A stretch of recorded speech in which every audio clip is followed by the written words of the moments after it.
Hi, I'm Chip Hardwick. I'm the Synod exec for the Synod of the Covenant, and I want to welcome you to this presentation put on by Science for the Church, one of our important partners on addressing polarization. This is such an important topic in our culture, in our country, in our states, in our local places we live, and then also, of course, in the church. And we're really glad to have Kurt Gray here, and we'll have a chance to introduce him in just a second. But first, I want to tell you a little bit about some things going on in the life of the Synod. So I'm going to share my screen and give you a little update.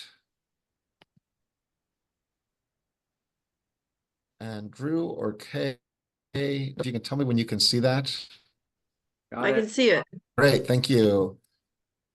So we're about to we're in our money giving away part of the year. So we're about to announce our higher education scholarships for Christian leaders. We're giving away about $35,000 to students in associate's program or undergrad or vocational school or first theological masters. And we're excited right now in the budget for next year. There's $50,000. You know, we don't, it's hard in our system to have budgets go up, but for next year, we're looking forward to giving away $50,000. If you have students from your churches or presbyteries here, we'll announce the winners within the next week or so. We're also reviewing the Matthew 25 grant applications that we've received. These are grants for up to $5,000 that are going towards efforts to increase congregational vitality or to reduce structural racism or systemic poverty. And those are going to be announced by the middle of November. And we're giving away about $50,000 for these grants also. So if you have applied or you know someone that has applied, let them know that the decisions are getting closer. We have our monthly preaching workshop. The last one for this month is with Hiran Kim Cragg from Emmanuel College at the University of Toronto. She's talking about preaching with an ecological lens. With all of the hurricanes in Florida, this is certainly top of mind. This will be on November 6th. All of these are on the first Wednesday of each month. We won't have one in December because it's Advent, but we'll be returning in January. And to that extent, if you have some ideas of homileticians you'd like me to invite, I would be glad to invite them. Just let me know. I've got a good list of people that I've been thinking of, but I'd be glad to hear from you about that. And as long as you're sharing ideas, we are looking for a treasurer. You heard Kay and me talk about that a second ago. I would be glad to talk to you about that if you know someone that would do a good job. This is a volunteer position from 2025 to 2027, and it's about 10 hours a week. And we're also looking for an associate for racial justice. This is an associate exec for racial justice. It's a full-time position. They could be a teaching elder or a ruling elder. I'm getting the information up on the website soon. With the job description and everything, we'll probably start interviews by this point. I would imagine either in early December or in the new year. But this will be a great call for someone who has a passion for helping our churches become more equipped to be anti-racist and also to support our BIPOC leaders and congregations. So I'd love to hear from you if you know someone that I should reach out to apply for this. Here's my information if you would like to reach out to me. I'd be glad to hear from you. I'll put this in the chat as well. And then the best way to stay in touch with us and our resources are through our newsletter. You can sign up at synodofthecovenant.org/contact. You can also find and follow us on Facebook or subscribe to us on YouTube. Today, though, we're excited about the psychology of polarization. This is, as I told you, this is put on by our partners at Science for the Church. We have this one today, and then another one in 2 weeks, and then there'll be another one in January. And I'm really excited to introduce you to my friend Drew Rick Miller, who is co-founder and co-director of Science for the Church. We have partnered with them. This is the third time we've partnered with them. We have partnered with them on issues around race and issues around mental health.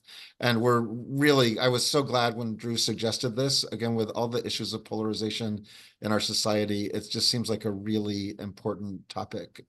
Drew and I went to seminary together. The thing that you most need to know about him is that I was a cheerleader for an intramural basketball team called Cheese to the Rescue that he was the coach for, and he really wanted to run a play for me so that I would score a basket, but I was too scared, so I just cheered them on from the outside. So I've become, I don't think I've become any bolder in the 30 years since to be playing any basketball. But anyway, Drew, I'm really excited you're here. Let me open in prayer and I'll turn it over to you so you can maybe tell us a little bit about Science for the Church and then introduce Kurt. So let's pray.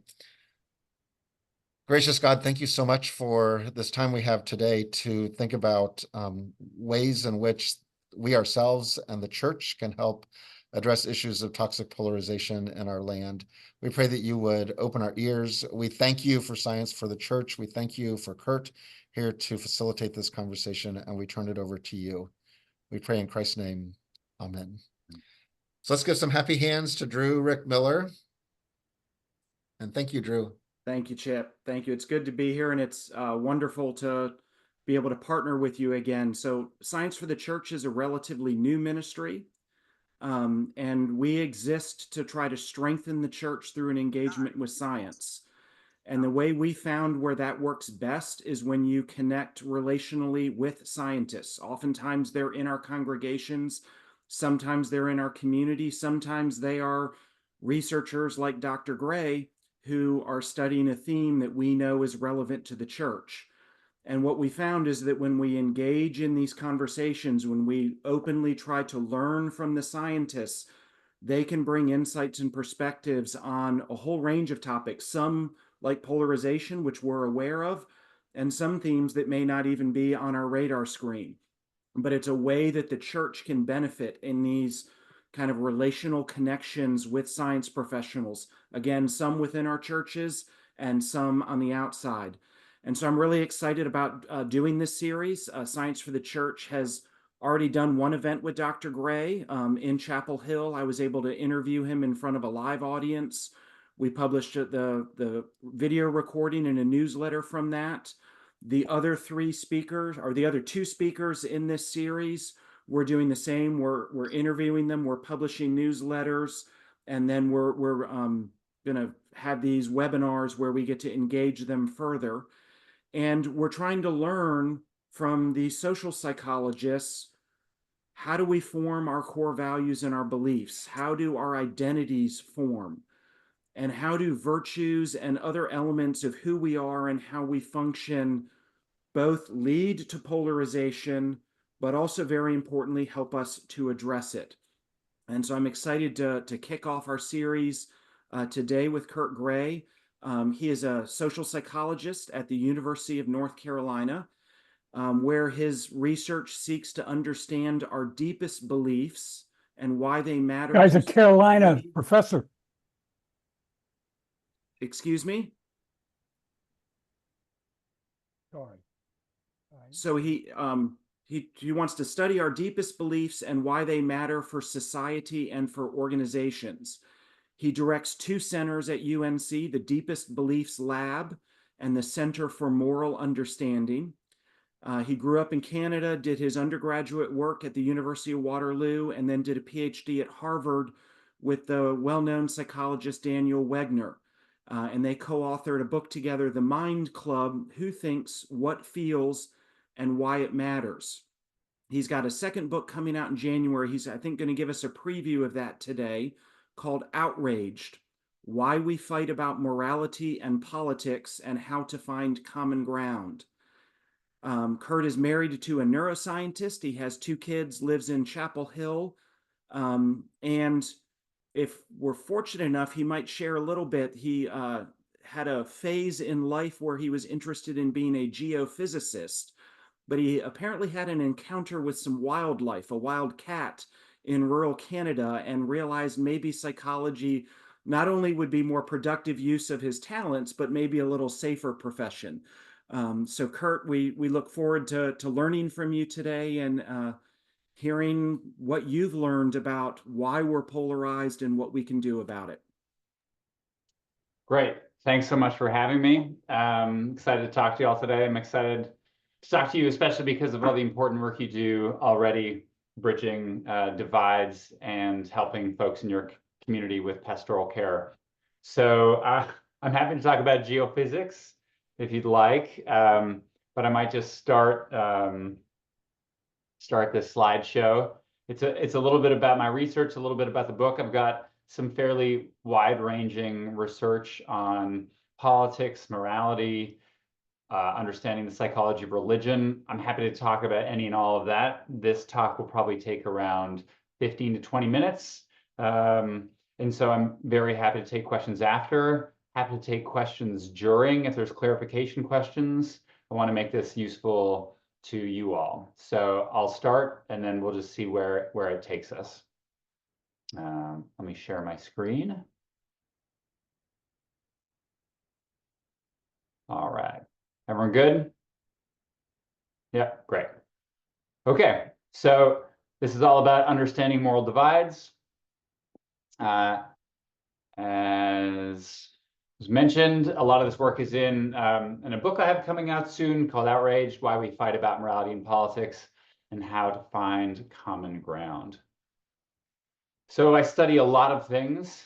The thing I probably study the most, at least what I think I study the most importantly, is morality. And why is it important to study this? Well, I think it's core to our self-concept. So probably no one woke up today thinking, you know what? I'm a monster. I'm evil, right? People think that I'm evil and I like being evil, right? We all tend to think of ourselves as good people.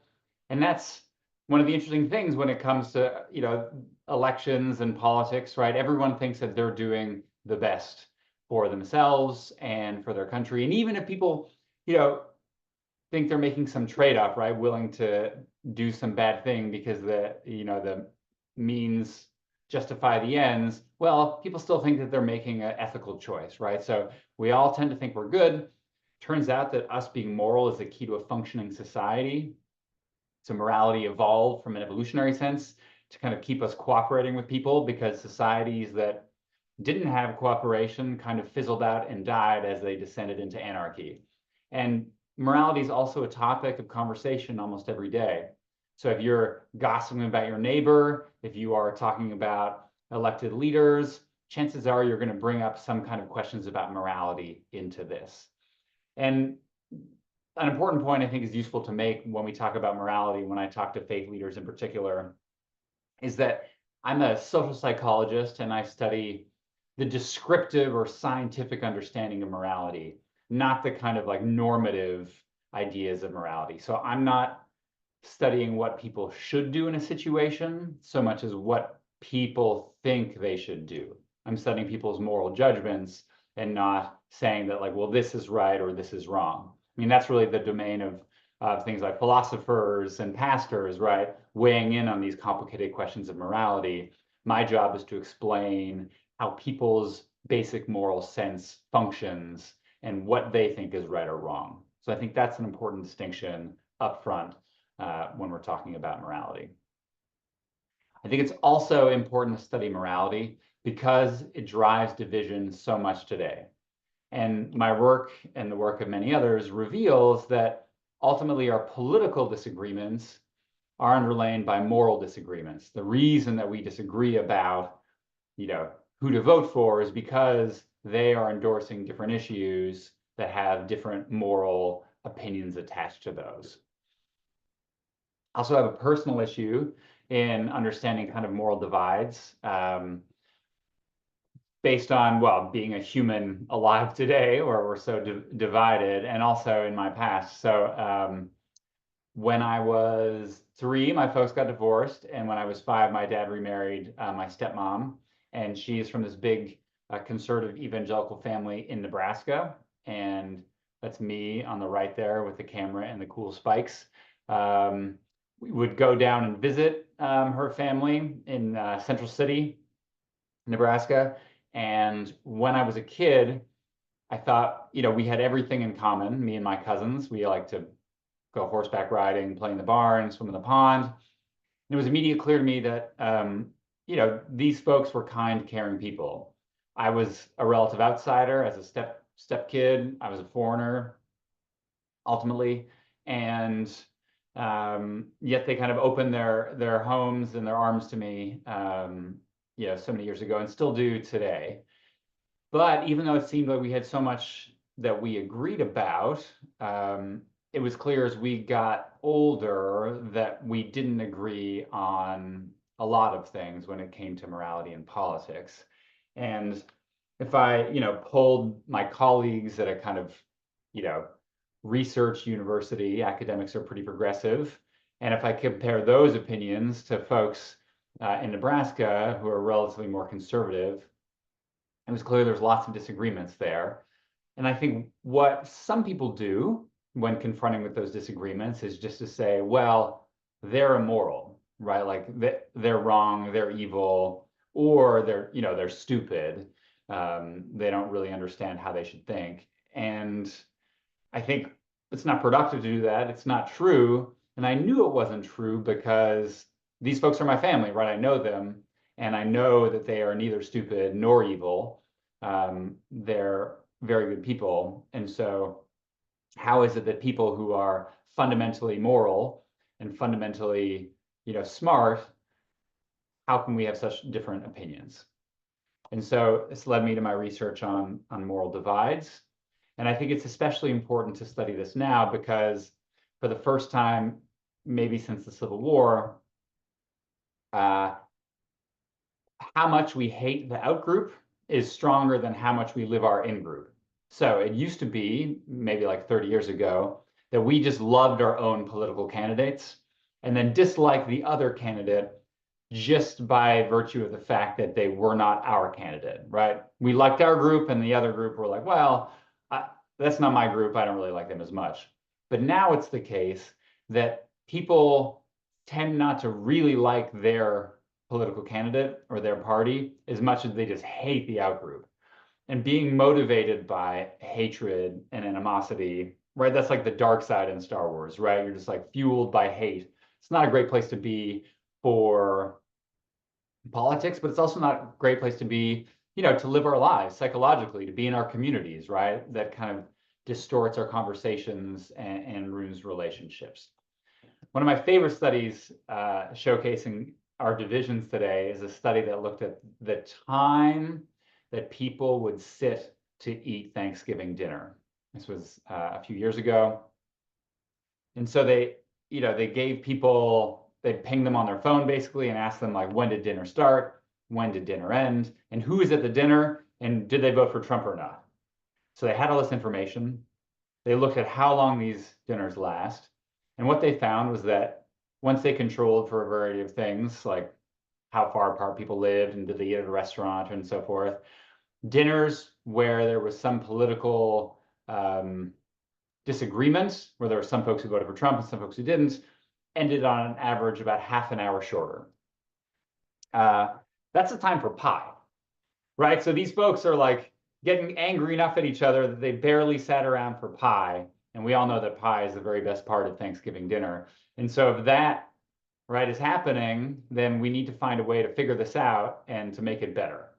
And so my research tries to reveal what is underlying these moral divides. And I've looked at lots of issues where there's lots of disagreement, things like gay marriage, things like gun debates, and things like abortion. And I'm happy to talk about any and all of these issues. I've studied each of these individually. Wrote an op-ed ages ago about questions around religion and gay marriage. Studied the gun debate, and some of my original work studies how people make sense of the minds of fetuses. We'll talk a little bit about that in a sec. But when you look at how much liberals and conservatives tend to disagree on issues, it's easy to assume that they have different moral minds, that there is like some kind of set of values that one group has that the other group doesn't have, or they're committed to fundamentally different perceptions or perspectives. And is alluring, right? There's a popular theory out there called moral foundations theory, basically argues that liberals and conservatives have different kind of like bases of moral judgment. But my work argues against this idea.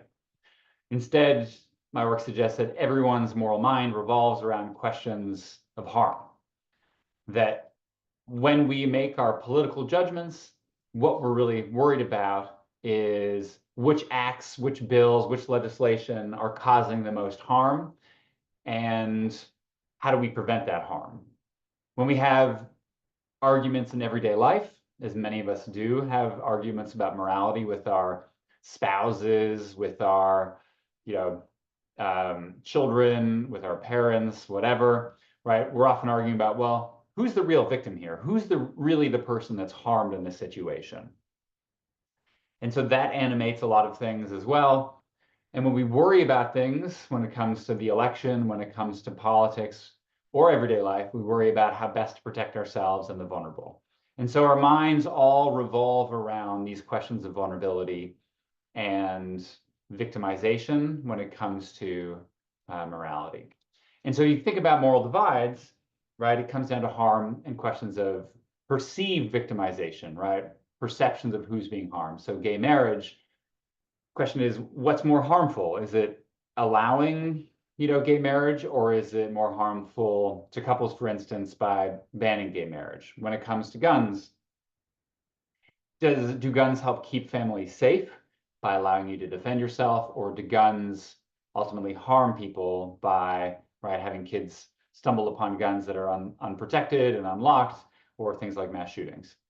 And then when it comes to abortion, right, should we be more worried about pregnant women, protecting their rights and the rights of women more largely, or should we be worried about protecting fetuses, right, who will, after 9 months become babies or infants?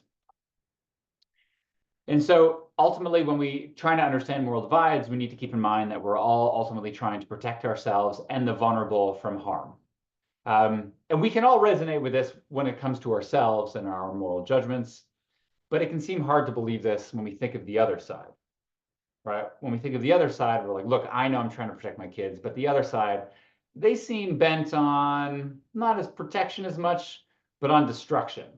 It seems like the other side wants to burn it all down, right? Want to just like raised earth, destroy everything, right? And maybe create their own vision of the government once they destroy everything. But I think as alluring as this narrative is, and as much as this is in partisan media and on social media, this destruction narrative is ultimately a myth, right? And this myth is rooted in ultimately a myth about human nature, about kind of who we are as a people and a species ultimately. And so when we think about human nature, we think about, how we evolved. And it's easy to think that humans evolved as predators. If you think about all sorts of narratives about humankind, like Lord of the Flies or Heart of Darkness, right? These are all narratives of like, there's some like this inner darkness in humans where we're just like waiting for the veneer of society to be stripped away, and then we like attack each other. And it is certainly the case that we evolved as a species, or sorry, that today we are apex predators, right? So we can hunt wolves from helicopters with high-powered rifles, right? No other species can do that. We stand alone on the top of the food pyramid now. But just because it's happened in the past doesn't mean it's always been this way, right? So when we have this idea that we evolved as predators, we think of humans, and especially people on the other side, as predators.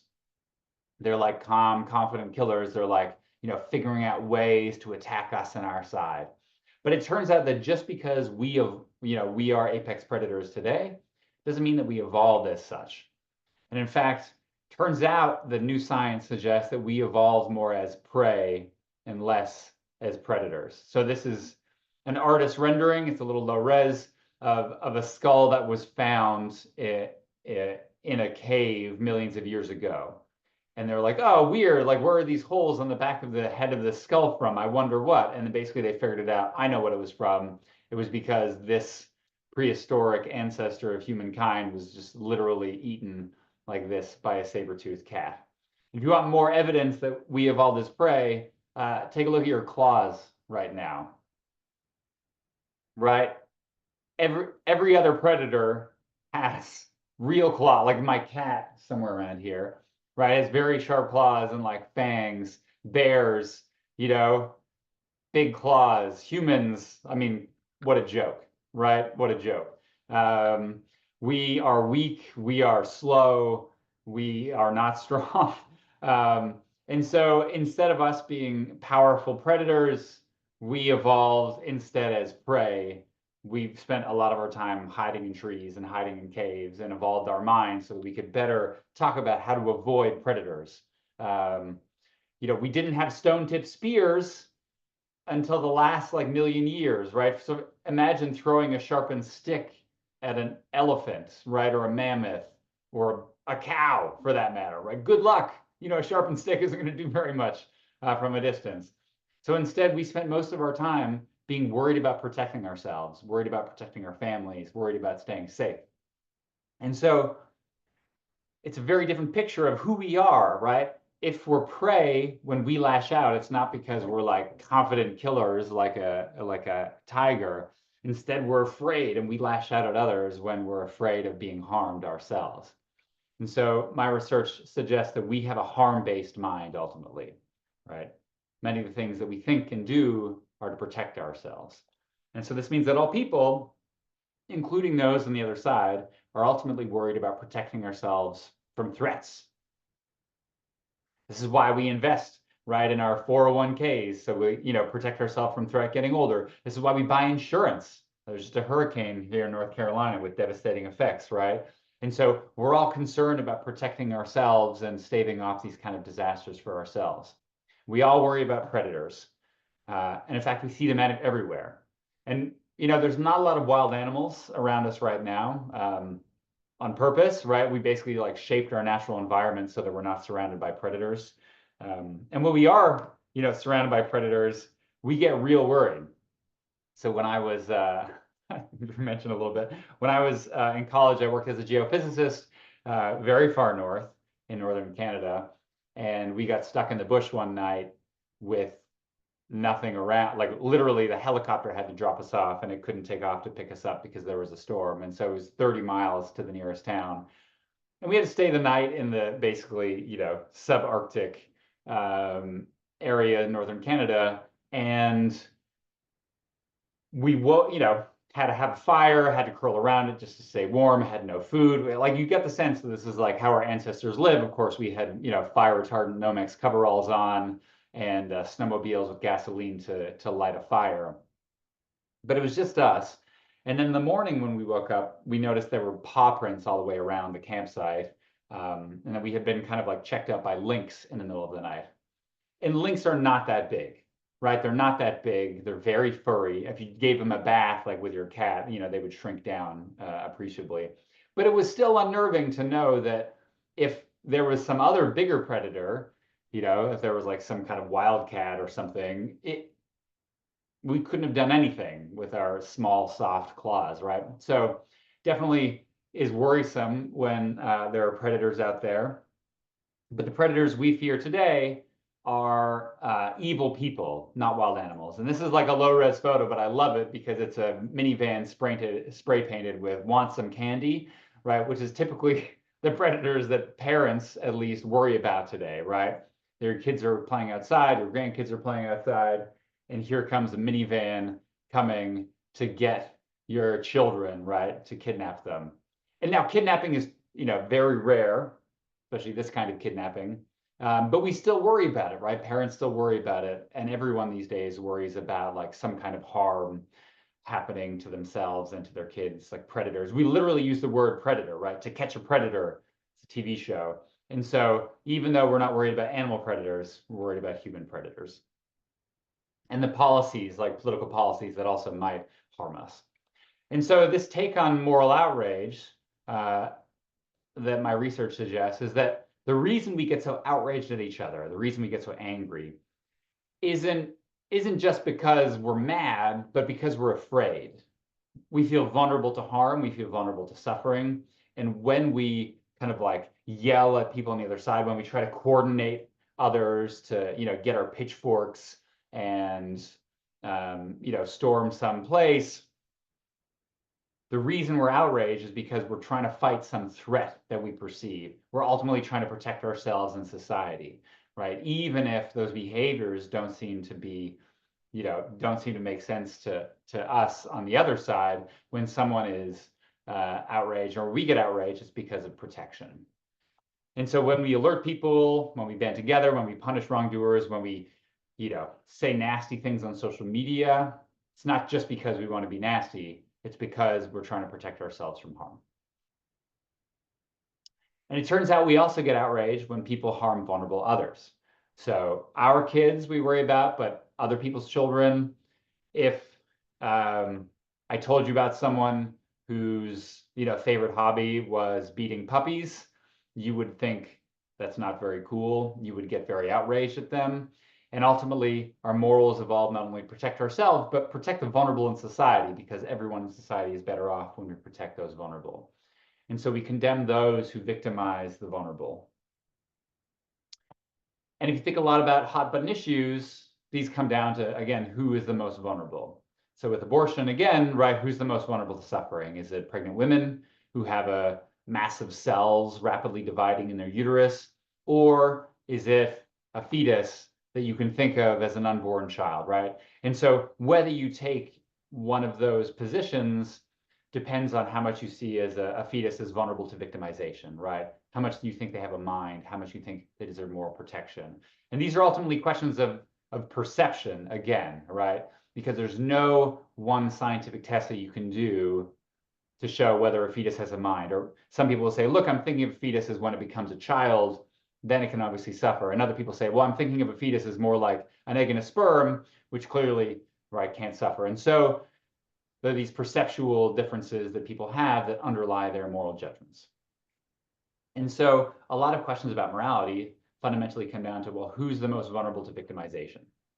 And to get at this, we asked about people's perceptions across politics. We asked thousands of people, representative sample of Americans across the kind of political divide.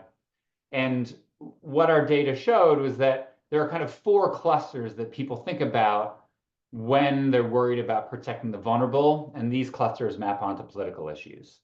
And so they include entities like the environment, like coral reefs and the rainforest, the othered, like undocumented immigrants and transgender folks.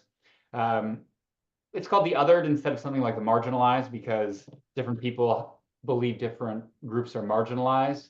But I think we can all agree that these folks like undocumented immigrants or trans folks are kind of like outside the center of American society. They're seen as kind of the other in society. And whether you lean left or right, I think that's something that folks can kind of generally see. The powerful, like corporate leaders, state troopers, authority figures, and then the divine, like Jesus and the Bible and God. And so we asked, how much of are these entities like coral reefs, the Bible, corporate leaders, especially vulnerable to victimization? And so you can get a graph on the y-axis up and go down. You've got a kind of perceived vulnerability, how much these entities are likely to be victimized. And then on the bottom, we've got our political spectrum. And so what we show is that in all our studies, people generally think the environment and the othered are most vulnerable to harm, no matter whether you lean left or right. But there's differences, right? So liberal folks are more likely to see these entities as being very vulnerable to harm and conservatives as less vulnerable to harm. On the other hand, if you ask about the powerful and the divine, you get a different pattern. So liberals are likely to see these entities as very invulnerable to suffering or victimization, and conservatives are likely to see these entities as more vulnerable. And so you get these kind of like, it's a big difference, right? On the left, liberals, like the difference in these things is maybe like, I don't know, 3 points on a 5-point scale, which is a huge difference. And for conservatives, this difference is very small between these entities. So liberals tend to, see the environment and the other as very vulnerable to harm and deserving protection. And the powerful and the divine is very not vulnerable to harm and not deserving protection. Conservatives tend to view these entities as all a little bit closer. So this explains political disagreement about environmental protections, let's say, how we should make our immigration laws, whether, during COVID, for instance, it's important to maintain church services. Should we worry about the suffering of CEOs, right? If a kid of a rich white family doesn't get into college, should we worry about that? And should we end affirmative action or should we not? Right? These are hot button issues that I think are really explained by these perceptions of vulnerability. And so I think if you zoom out, you can see the progressives, this big gap, kind of really split the world when they perceive it in terms of like the invulnerable oppressors and the vulnerable oppressed. This is why progressives are so committed to fighting inequality, changing structures about racism, right, defeating poverty. And this is why they're more likely to support movements like Black Lives Matter, which emphasizes kind of systemic inequalities between Black folks and white folks, especially police. On the other hand, if you're more conservative, then, and everything's kind of bunched close together, then you see the world less in terms of group differences and more in terms of individuals, right? Seeing that, look, all people are created roughly equally, and therefore you'd be more likely to support all lives matter, right? You should like, well, everyone's born equal, and so it just matters what you do with your life. And so centrist folks in the middle, kind of see some merits in both sides of these perspectives, but committed conservatives are more likely to be like, look, everyone's equal, you keep the money that you make, right? You don't like get taxed on it, etc. And so you can really see how hot button issues depend on these perceptions or assumptions of vulnerability. And so I think questions of who's the most vulnerable and how best to protect them helps explain moral disagreement. And you need to keep in mind that the other side is not evil when it comes to these things, but ultimately makes different assumptions about harm, who can be harmed and who can be especially harmed. Now, I'm not saying you have to agree with these perceptions of harm, but it is useful to recognize its kind of power as a common currency in our moral judgments. If we're all trying to worry about harm, then it becomes easier to understand people on the other side. And this can provide common ground. And so how best do we bridge divides? Something I've spent a lot of time studying in the last little part of the talk. And so when we ask people, what would make you respect a political opponent in a conversation? People generally say that they want facts and evidence, much more so than personal experience. So facts and evidence, 56% of people say in a conversation, like, don't give me stories, just give me the raw facts. Well, here's a disagreement. What would happen if, the person on the left or the person on the right just like threw one more fact at the other person? It doesn't seem like it would all of a sudden be like, oh, great, now I get it. Thanks for that statistic. You're right, I'm wrong. Let's all agree now, right? It turns out the facts are not going to be as useful as we think. One reason is because facts don't seem real, right? We're like, those facts are fake. Where'd you get those statistics? I don't believe those statistics, right? And so instead, imagine what this conversation would be like if one person opened up about their experiences, if one person shared their stories, right? That seems to be a little more positive. And so a lot of our work suggests that using stories of personal experience can bridge divides better than facts. After all, we're storytelling animals, right? We used to, through evolution, or even you go on camping trips, no one sits around the campfire be like, here's some statistics I heard, or like, here's how to think about the distribution of opinions on this particular topic, right? Like I teach statistics. It's a pain in the ass to teach kids statistics. It's our minds are not attuned to think about statistics. We are attuned to think about stories. And so we're especially willing and concerned about stories of harm because we all understand the desire for protection. If someone tells us about why they have a particular view, right, then we can really understand if that view is based on perceptions of harm. And in fact, we tested this in a bunch of different studies. In one study, we had people have a conversation. So people on campus had a conversation about guns. One person was our confederate, our accomplice, always took the opposite stance of the person they're talking to. So if you say, look, I'm pro-gun control, I, as the accomplice, would say, I don't know how anyone can think that. That's frankly un-American, that opinion, right? And here's why. And then I would throw a statistic at you or give you a story. So I'd say, look, I'm pro-gun control because I think, either because of a statistic or I'm pro-gun control because I have a friend who was harmed by a stray bullet, right? That's an experience that I'm sharing with you. And so, right, people present a statistic or a story. So if you're arguing for pro-gun rights, you might say, well, there was a time my mom had to defend herself with a handgun against a home invader, right? That's a story about harm. We recorded those conversations, and then we had research assistants code those conversations, rate them for how respectful they were. And what we found was that people were more respectful of the person who's on the opposite side when those opinions were grounded in stories of harm rather than facts. We also looked for whether this effect existed on YouTube comments about abortion. So videos about abortion where people talked about their own personal experiences or talked a lot about facts. Same effect, right? If you shared your experiences, the comments were much more positive and kinder than if you talked about facts. We also looked for it on news transcripts from Fox News and CNN.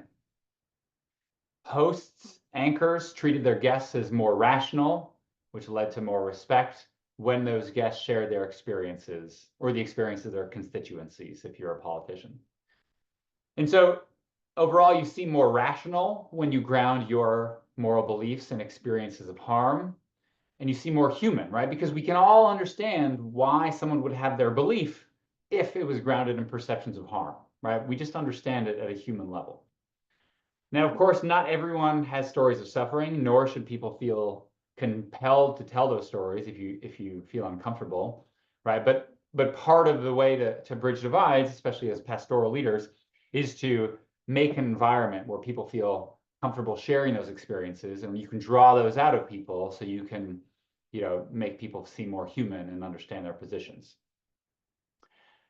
And if you don't have a powerful story of harm, then it turns out you can just tell everyday stories about yourself and your family before launching into tirades about facts. And that's a good first step to have these conversations, contentious conversations about morality. Don't start with, hey, how'd you vote for that person? Especially when it comes to abortion, right? Start with, oh, how your kids are doing. Oh, interesting. Here's a story about my kids, right? And we kind of like come to this kind of common agreement.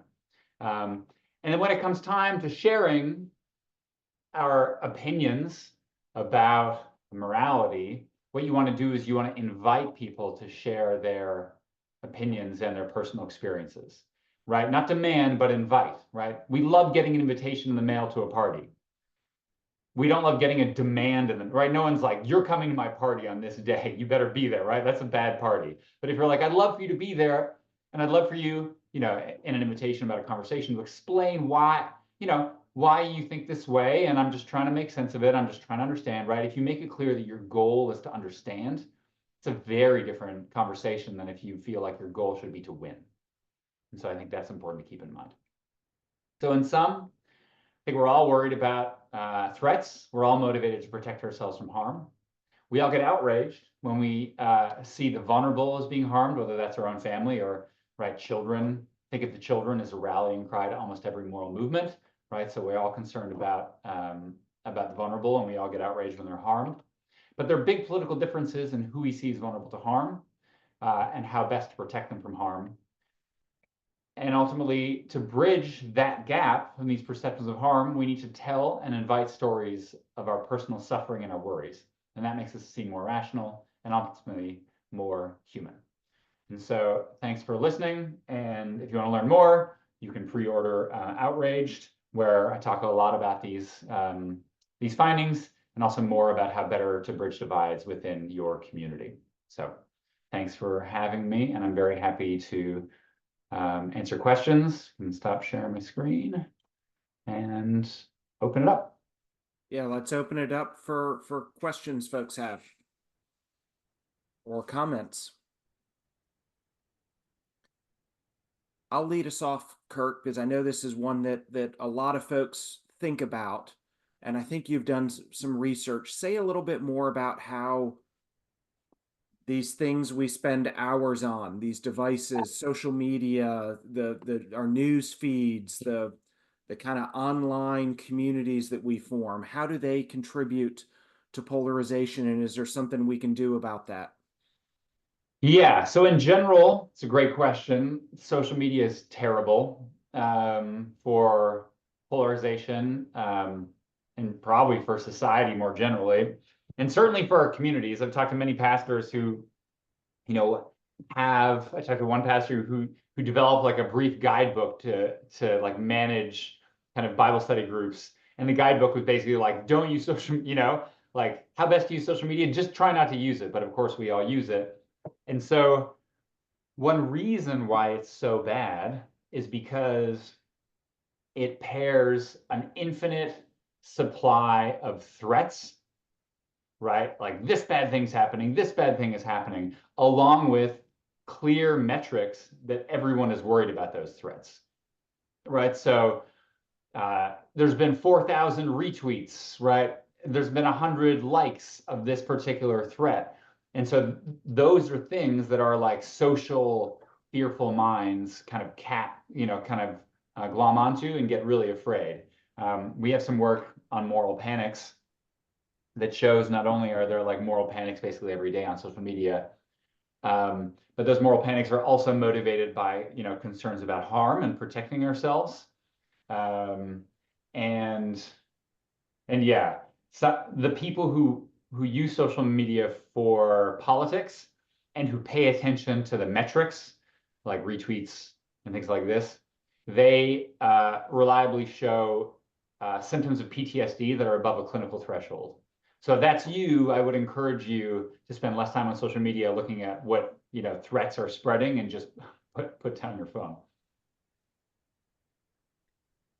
I'd like to thank you. What you say tells me that the pernicious power of carnage, American carnage, it explains it in a way that I've never understood it before. Yeah, carnage is a good word, right? It's a powerful word, right? It's both like chaos, which we find, terrifying, and we try to stop it, and also like the guts and gore that maybe we evolved fearing, right? And like the predator-prey relationship. So I think that's exactly right, and especially when it gets amplified through fearful messaging and social media, I think that's exactly right. Chip? Yeah, thank you so much, Ed. I've also been thinking about this in terms of the election, and it's interesting to think through the strategies. And it feels like many commentators say that Trump is more fear-based campaigning and Harris is more hopeful-based campaigning. Now, I'm sure we could have a rigorous debate about that also, but whether whoever is being more fear-based, it seems like in some ways your research shows that that's an effective strategy. How would you comment on that? Like what does it tell us about how politicians can successfully get out the vote and win elections based on, if we're primarily prey in our way of being? It feels like that it's wise actually to activate those feelings of fear. Yeah, I think it is. I think it is absolutely true. There's so much work showing that in general, bad is stronger than good in our minds and in our lives, right? Like it's nice to go on a great vacation, but if you have a toothache, right, that's going to just like occupy your whole consciousness, right? There's a saying that people buy painkillers more than vitamins, right? Because we're so worried about threats. And I think it's true with elections, fear motivates, right? So I know the midterm election, right? It was all about Biden saying like, well, it's going to destroy democracy unless you get out there and so forth, right? So I think there are these messages on both sides, and maybe the threats are different, but I think the drive to kind of like motivate you to stop something bad is very powerful. Mm-hmm. I liked also, just to follow up, I really liked your distinction between you're describing what is going on. You're not trying to tell us what ought to go on. We probably I have a lot of thoughts about whether fear-based, that's the best way to engage society and lead to a society that's more the way that God wants it to be. So your caveat at the beginning is that you're not saying whether this stuff is good or bad. You're just describing what is. And so thank you for making that distinction at the beginning. Yeah, that was a hard one knowledge as I've like given this talk a few times, be like, what? So are you saying? Oh, no, I'm not saying, So, but I'm glad it was useful. Yeah, thanks, Chip. Ken? Yes, thank you. I tend to be an argumentative person. And so knowing that, I tend to also shy away from political discussions. And yet I do want to understand why, I'm not sure why is even the right word, other people feel the way they do about things. And I realize that I myself have trouble describing why I take a political stance, a particular political stance on an issue. Maybe because, like you, I'm a scientist. I feel I need to know a lot of facts. And so I hesitate to get into conversations because I don't know that I can adequately back up my views. I think my views have derived from, a kind of um, a cumulative experience from what I've read and what I've, viewed on TV and elsewhere. It's very hard for me to uh, adequately, what I think would be adequately explaining my views to others, much less ask them to explain their views to me. Right. Is this a common problem, or is this something peculiar to me? How do we go about asking somebody and saying, I really want to understand why you feel the way that you do, rather than trying to win my argument? Yeah, it's a great question. I mean, in general, humans are not fantastic at self-insight, right? The maxim to know thyself, right? The ancient Mm, Greek admonition is it's hard to do, and so there's many things that we lack introspective awareness about. I think morality is difficult because it's our perception of the facts also shifts based on our moral commitments. mm, And of course, ultimately, well, I should say that people actually disagree much less than we think. If you open the legal books, we would agree probably on 99% of those laws.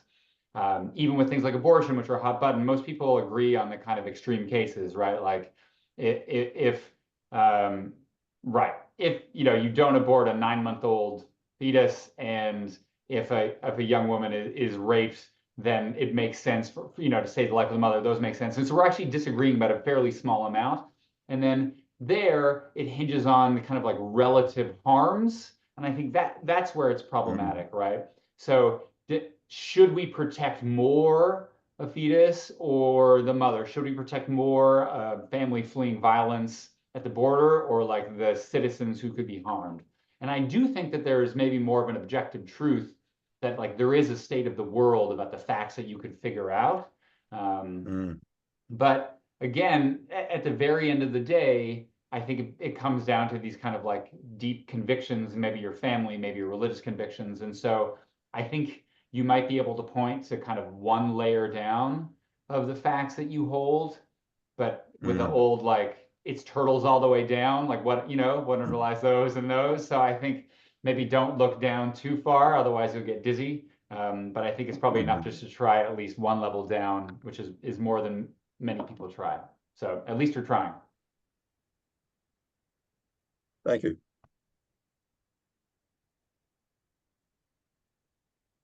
Other questions?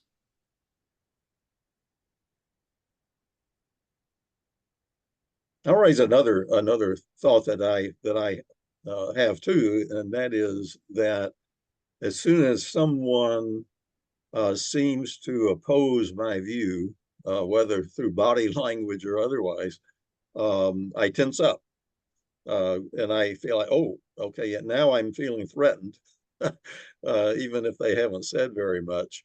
So immediately the atmosphere, changes, and I think both sides shy away from getting into a discussion on the topics.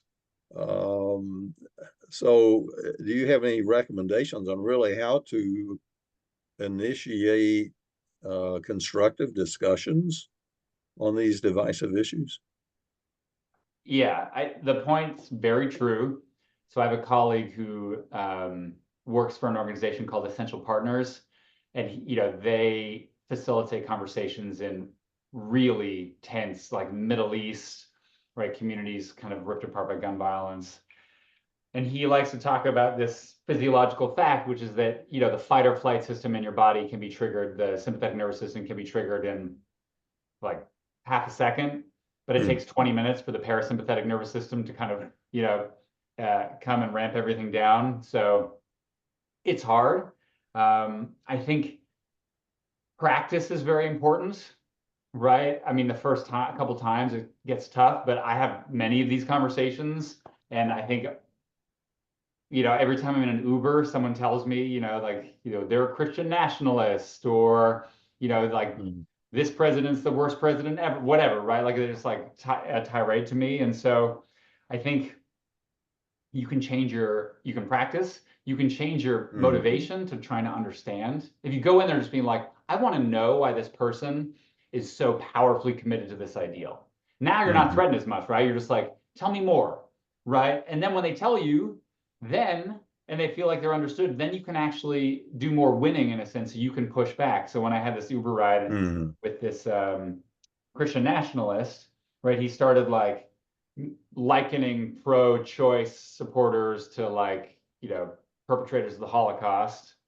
And I said, hold up, like you can't make that argument in good faith. We're having a conversation. You can't compare, half of America to the Gestapo.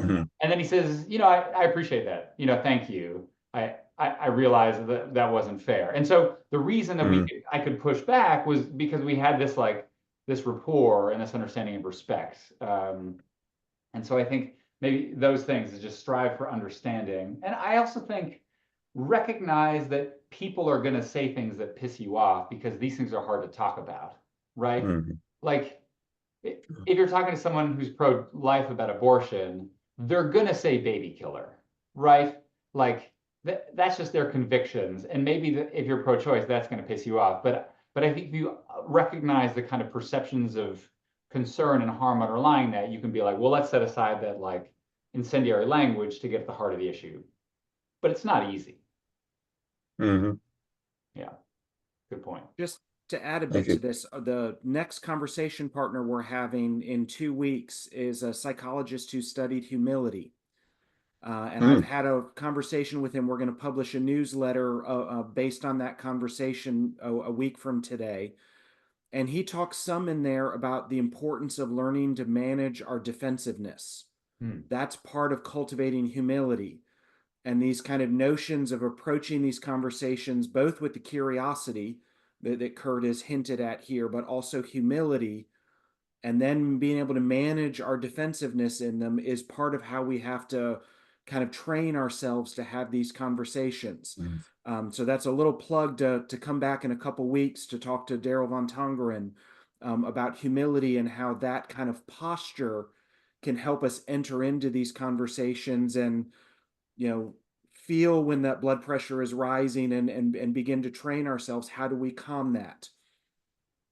So I want to transition a little bit and think a little bit more specifically about how do we translate this into our churches in particular. I think most of us here are either in a church or have a leadership role in one. And I want to begin that process, Kurt, by asking you, do you have any advice for church leaders? Is there something unique about congregational settings, faith communities? Are there some best practices or lessons learned that you've taken in from working with some? What is some feedback you have specifically in the context of the church for understanding polarization and addressing it? Yeah, it's a great question. And I think church communities present some sort of a paradox in that they're intentional spaces where people come together to feel a sense of oneness, right, with the divine. And so in some sense, that should make it easier because folks share a similar belief set and are striving towards like common names. At the same time, I think it actually has more capacity for division because one, you agree on so much that when there is disagreement, it seems very obvious, right? Like, how could someone who shares so much of my beliefs, right, have this like fundamentally different opinion on this particular issue? And so that can be challenging. I think it's also challenging because, right, in a space with church, you're like thinking about God and the moral mandates that are given to you by God. And there's work out there suggesting that because God, his opinion is unknowable and the Bible is subject to interpretation, and there's questions of discernment at all times when we try to think about the will, the will of the divine. This ambiguity actually makes people feel more confident that they know what God thinks, right? Because it's hard to know, it's easy to think that you know what God thinks. And so there's a study out there that basically asks people like, what do you think about on marijuana policy? What do you think about marijuana policy? What does someone else think? Now, what does God think? And it turns out that people think that God's opinion on marijuana is exactly the same as theirs, right? Exactly the same. And so, like, what are the chances that the supreme intelligence who created the universe, like, also when he thinks about whether it's okay to light up a joint after work, like, thinks exactly what you think? It seems unlikely. But, going back to Ken's question of like not thinking about our convictions, when I think your moral commitments are grounded in religion, I think you can just go down to that level and just say, look, it's grounded in my faith, and that's enough in some sense. And that can make conversation more challenging. And so I think that's a challenge, right? As a pastor, and I've talked to many pastors who are like, look, like, I feel like I should be the one leading the congregation and basically being able to like give my moral wisdom, but really they feel hamstrung by the strong moral convictions of their congregants, right? Who think that they know the kind of like moral convictions of God and the Bible better than they. And so I think it's a challenging space, but I think you can kind of like set up the guardrails as well or better than anybody in terms of like, this is a space where you can like express yourself and share your experiences and share your feelings of faith. But it's challenging because you have to make sure that other folks are open to other people's expressions of faith, right? And so you have to structure like, get everyone in a circle, right? Go around a circle, like an AA meeting in some sense, right? Like, go around the circle, get each person to share their belief, and don't put people with the same belief next to each other so they can form little factions, You have to be very intentional about the physical space, and please do it physically and not on social media, right? And so get folks together, start with something where they can share their common beliefs, their common convictions, and only then, I think, get people to talk about their politics, but again, strive for understanding. But it's a great question, and it is challenging in the church for sure. Just to follow up on it, say a bit more. When we talked last time, you mentioned social contact theory as a way to address polarization that you thought was kind of uniquely positioned in the church. So introduce us to that theory and say a bit more about that, because I remember that being kind of a challenging but also hopeful statement for the church. Yeah, so one of the oldest and kind of most validated theories in social psychology is called social contact theory, and it started being studied with any kind of division, right? Civil rights era, Black folks and white folks trying to like see the common humanity in each other, and basically Rwandan genocide, whatever the troubles in Northern Ireland, it doesn't matter, right? The way you can kind of bridge divides is by allowing people to contact each other. Now, it's not just any contact, right? It's not just like driving by and seeing someone in the group. It's sustained, meaningful contact where people feel like equals. And so those are right, sustained, meaningful, and they have to feel like equals. So you bring people together, they do something together. Maybe, right, you're like building houses for Habitat for Humanity. Maybe you're making a dinner for homeless folks in the area, right? Like that's meaningful. You're doing it together, right? And you feel like equals, right? So you're not saying like, well, this faction, right, the pro-choice people, like they get to be the bosses of like the meal planning, and like the pro-life people, they get to like like peel the potatoes and do the dishes, right? Like that's not a recipe for success, right? So people have to feel like they're equals. It has to be meaningful and positive, and it should be sustained, right? Like every week, come to Bible study, right? You can share your impressions of these particular bits of scripture, and right, and as a pastor, you'll have to like figure out like, oh, you can't just bias one side, right? Like that makes sense. I do this in class all the time, right? Someone's like, well, I have this view, and whoever thinks that this other view is reasonable is like, that's crazy. I'm like, well, that's a reasonable point. I can see where it's coming from. But many people think this other view is reasonable for the following reason, right? So you got to do a little bit of kind of like managing at first, especially. But again, right, sustained contact, it's got to be meaningful, and people have to be equals. And studies show that it decreases animosity in a really large way. I talked to one, this is One America movement, was a pastor, and he had, his church was kind of like more kind of like mainline Protestant, and then across town was and these like white folks, been in America for generations, and then across town was a more, I don't know what the word is, but not like Pentecostal, but like more exciting. That's not a great word to say, but you kind of know where I'm getting at. And Charismatic. Charismatic, there we go. And it was, a lot of immigrants, a lot of Latino and Latina folks. And they were like, well, how can we, get these communities together, especially when there's disagreements about abortion and mistrust? Like, how can we bridge these groups together? And so what they did was like, we're going to have dinners, and folks are going to bring their dinners, and we're going to share dinner together. It was a great idea, and I think it did work. But one problem with this dinner is that these Latina folks showed up 45 minutes late, because that's just their culture. And then the mainline Protestants showed up right on time, and so like the Protestants are there with their like, I don't know, stews, whatever. And they're pissed because they're like, well, we made this thing and they're disrespecting us, right? And then when it was flipped around, right, the Latino folks were still like busy getting things ready, and people showed up and they're like, well, that's kind of disrespectful, because like, and so ultimately what they had to do is, I think in the end they like told the Latino folks to show up 40, they like told them the wrong time, told them 45 minutes early, but then they were like, no, we're trying to be good here, we're going to show up early. And now they show up like an hour and a half, like whatever. So there's always going to be wrinkles, right? And like part of you is, as a pastor or involved in pastoral care, is going to try to smooth those over, right? But in the end of the day, they understood each other, that, they shared their meals, and now they can kind of talk to each other. So not easy, but worth it. Thanks, Kurt. So I want to. Years ago, I went to a seminar with Lyle Schaller, and somebody asked him how you get men involved in the church. And he said, you give them a hammer. Right, there you go. Everyone wants to feel like they have a goal, right? They're doing something useful. Yeah.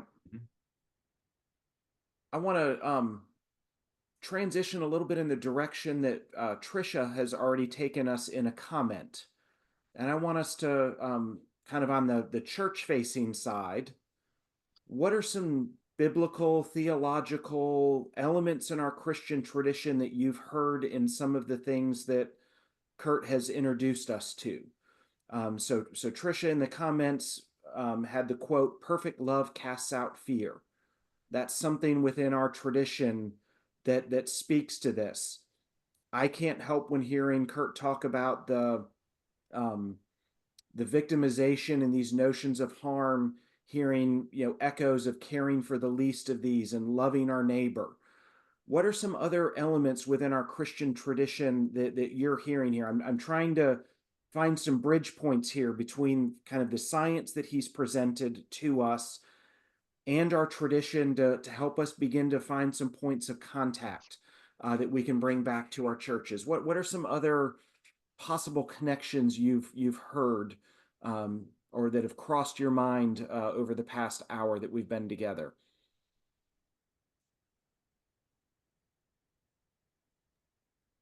I grew up about 20 miles from Springfield, Ohio. And so Springfield's really been on my heart and mind. I did an interview with the pastor at the big Presbyterian church that's downtown there in Springfield. It's on our YouTube channel. And I've really been burdened by that because I feel it feels close to home. I don't live there anymore, but it feels very close to home to me. And I had a friend from California here this past weekend, and she thinks about issues of immigration as a Californian um, who feels that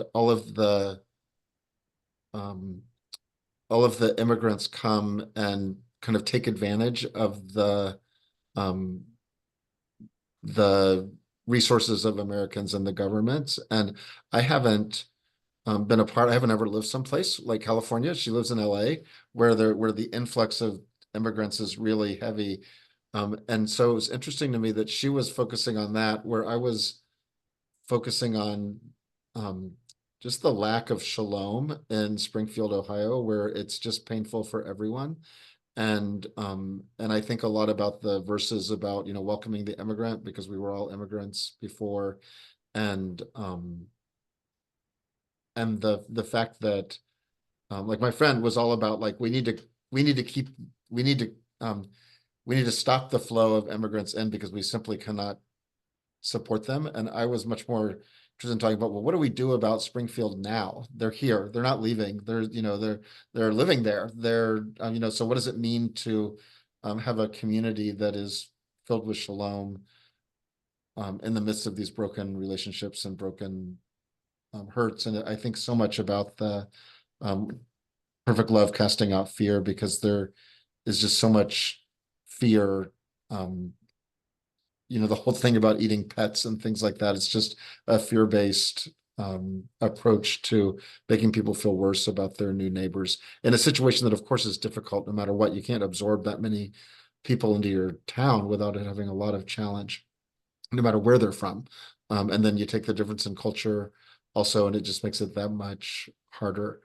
But I've been thinking about Trisha, since she posted that, and also um, the verses about immigrants and welcoming them. What are some others that folks have heard that resonate?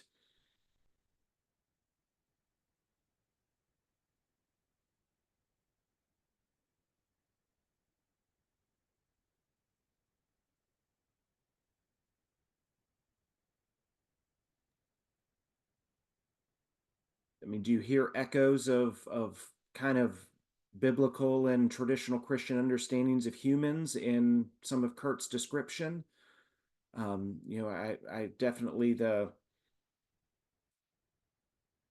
kind of need to project ourselves onto others certainly resonates with some notions of sin being a thing that can separate us. We're clearly very separated over some of these divides. I think there's some themes around kind of individual and corporate sin that resonate with me in some of what Kurt has presented. Are there some other ideas that folks or biblical texts? Kurt, feel free to chime in if you've talked with leaders and they've made some connections that you think might benefit our group too, because I know you've worked with a number of faith leaders. Yeah, I think, I mean, I'm unable to kind of quote specific scriptures, but I know one of the scholars from my lab has worked with communities,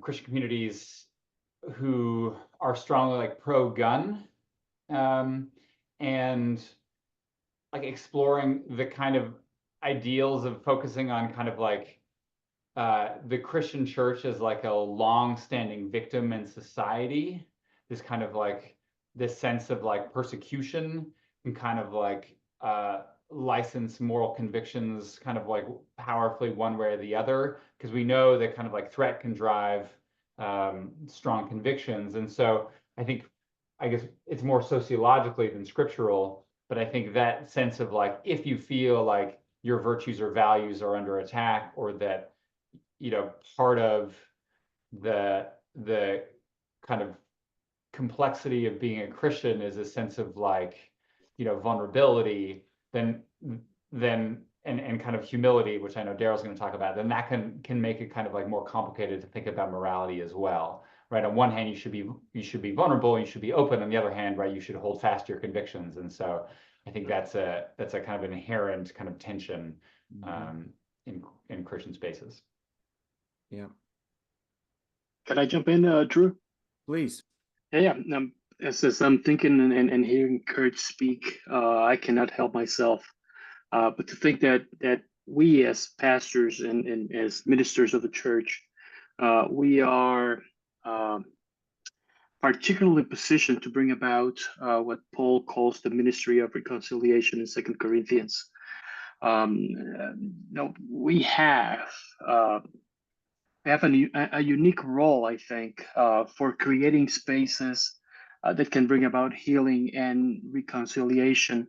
We have an audience every Sunday and throughout the week that we can talk to and address these issues of toxic polarization. We can align our ministries with the ideas of cultivating empathy and helping people enter into a safe space to talk about these things by creating an environment that facilitates this type of conversations. We can align our messages, our teaching moments with the theology of reconciliation. The idea that we're inviting people to move beyond their judgments and their anger and their hurts towards healing and restoration, and even when there is disagreement in the midst of our social fabric.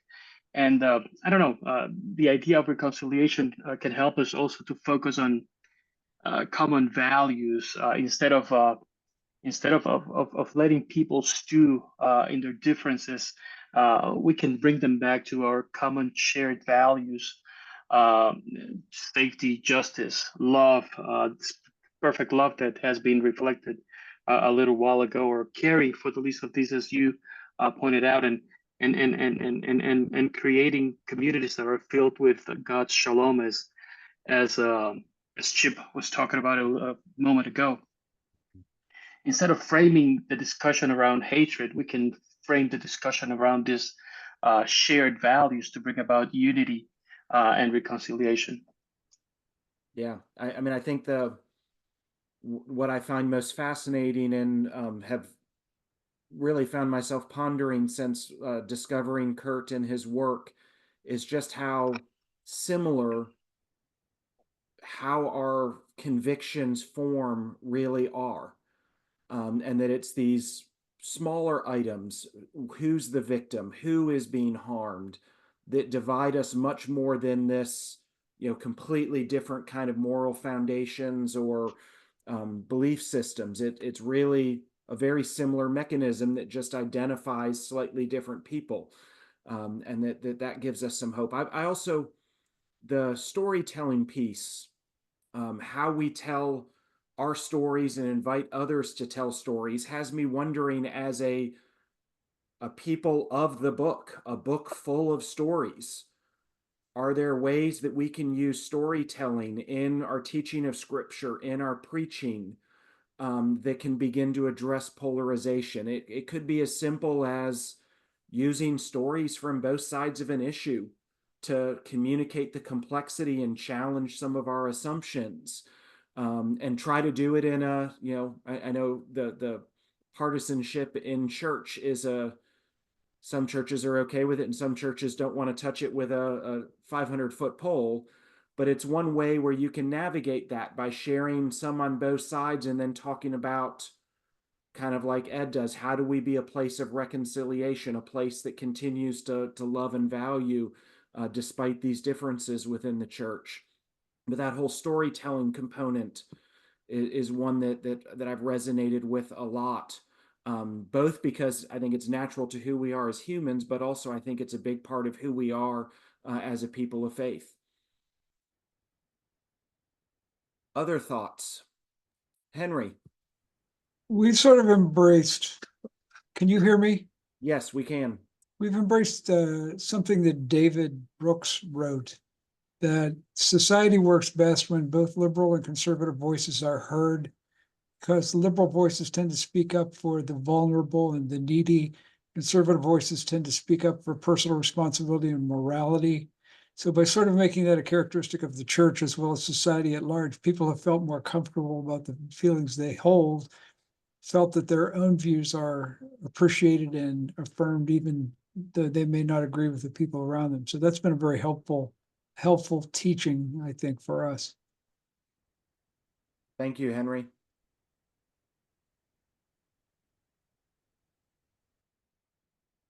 Any other thoughts?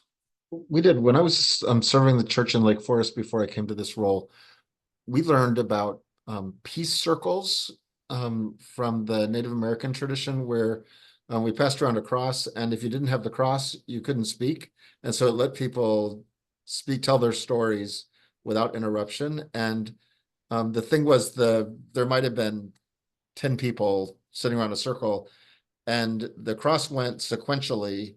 So even if you were dying to say something to your neighbor that just went, you had to wait until 9 people talked until it came back around to you and hear all of their stories, which was excruciating for someone like me that likes to, talk whenever, I never had an unexpressed thought in my life. So it was it was really a good exercise, and it built on the storytelling aspect that Kurt was talking about. We were largely not talking about statistics or facts, and largely about people's experience with whatever the issues were that we were talking about.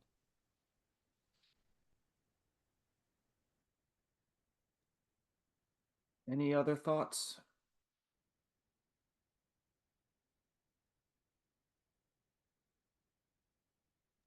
Philomena, you've unmuted yourself. I don't know if we can't hear you, but we want to hear you.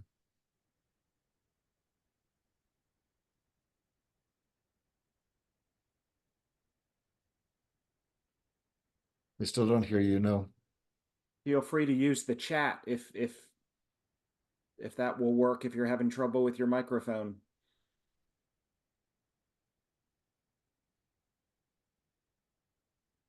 Oh, still not working. Okay. Oh, now we hear. Yep, now we can hear Oh, you. now you can hear me. Okay. So I was saying that being able to allow the congregation to speak, there was an issue going on, and we had both the liberal side and the conservative side. Both of them were angry at each other. One Sunday after worship, I said, we're going to have an open forum. Speak your feelings, but don't point fingers at each other. And they were able to speak up and share their views about how they were feeling. Some of them didn't speak, but afterwards came to me to do one-on-one and were very appreciative of whatever the issue was and being able to do it in a group. And so it's kind of helped the fear that one may have had in the past. And now here we are. This is not a congregational meeting. It is an open forum. Share how you're feeling about this issue on the table. And that seems to help. It may not wipe away whatever the differences is, but set a time out for the congregation to speak about how they are feeling. Thank you. Yeah, Kurt hasn't mentioned it, but I assume our desire to be heard is a factor in how to navigate this as well.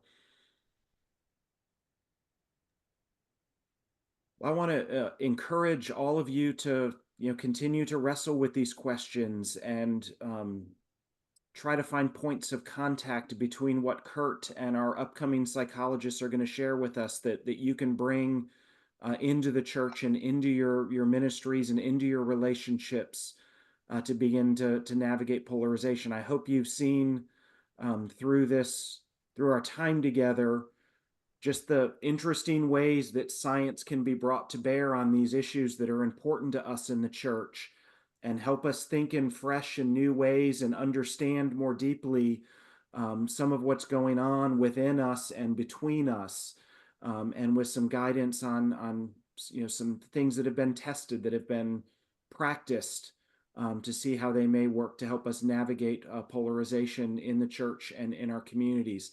And so with that, let's give a big thank you to Kurt. We really appreciate your time and your research, and we look forward to the book coming out. And we may be in touch and see if we can have a follow-up and discuss further, or maybe there are some churches represented here that will want to engage further. Tricia. Oh, I was just clapping. Just clapping. Okay. Couldn't tell if it was a raised hand or clapping. Well, with that, Chip, I don't know if you have anything more you want to. Oh, Henry's got a comment. I just have a question. I was delayed getting into the webinar, but I want to see the parts I missed. I see that it's being recorded. Where can I access the recording? Yeah, so on our YouTube, our Synod YouTube channel, and the way that I find it all the time is I just go to YouTube and I search for Synod of the Covenant, and then it'll come up, and we've got a playlist and a bunch of different videos, but I'll post it hopefully today. I'll post it. And if I'm at my best, I will send you all the link and you can share it with others. And see if other people might come in 2 weeks. It'll be the same Zoom link as in 2 weeks as it is today. So you don't need to re-register for that. If you've registered for this, you can use the same link, but I'll also send you a reminder the day before with the link. So you should have it. Let's thank again, Drew. Thank you very much for bringing Kurt and this series to bear for us. We're really grateful for Science for the Church. You've been such a good partner for us. I know Drew would be glad to hear from you if you have questions about Science for the Church too. He's put some information. I just put the links where you can access our weekly blog. They're all archived there with the past interview with Kurt and other resources. And you can sign up to get it in your inbox, and you'll be the first next week to receive the interview we did with Daryl to get a kind of a foretaste of what he's going to offer in 2 weeks here. Great. So we will see you all in 2 weeks. Thank you, Kurt. Thank you, Drew. Thank you, everyone else. We're so glad to have a chance to share about these things. And we will look forward to seeing you in a couple of weeks. Bye-bye.